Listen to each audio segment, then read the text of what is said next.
अरबी समुद्रात कमी दाबाचा पट्टा तयार झालाय, त्यामुळे महाराष्ट्रासाठी पुढचे काही तास महत्त्वाचे आहे। महाराष्ट्राच्या विविध भागात मुसळधार पावसाचा इशारा देण्यात आलाय। उत्तर कर्नाटक, गोवा किनारपट्टीपासून पूर्व मध्य अरबी समुद्रात एक चक्रीय स्थिती निर्माण झाली होती, त्यामुळे पुढील 12 तासात तिथेच कमी दाबाचे क्षेत्र तयार होत आहे। पुढील 36 तासात उत्तरेकडे सरकत ते आणखी तीव्र होण्याची शक्यता आहे, त्यामुळे कोकण, मध्य महाराष्ट्रातील घाट परिसरात मेघगर्जनांसह मुसळधार पावसाची शक्यता मुंबई प्रादेशिक हवामान केंद्राच्या प्रमुख शुभांगी भुते यांनी वर्तवली आहे।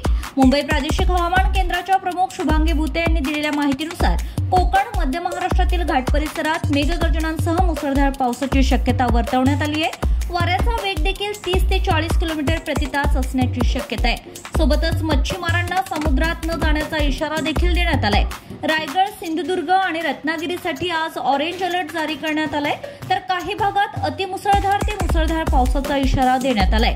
काही भागात 100 मिलीमीटरहून अधिक पावसाची शक्यता हवामान विभागाने वर्तवली आहे। मेघगर्जनांसह पावसासोबतच वाऱ्याचा वेग देखील 50 ते 60 किलोमीटर प्रति तास राहण्याचा इशारा हवामान विभागाने दिलाय। मुंबई, ठाणे आणि पालघरमध्ये देखील मुसळधार पावसाचा येलो अलर्ट जारी करण्यात आला असून इतर धुळे, नंदुरबार, सांगली, जालना, हिंगोली, परभणी या जिल्ह्यांना पावसाचा येलो अलर्ट देण्यात आलाय। त्याचबरोबर नाशिक आणि घाटमाथ्यावर पावसाचा ऑरेंज अलर्ट जारी करण्यात आलाय, तर अहिल्यानगर, पुणे, बीड, कोल्हापूर आणि सातारा, संभाजीनगर, सोलापूर या भागात पावसाचा ऑरेंज अलर्ट जारी करण्यात आलाय।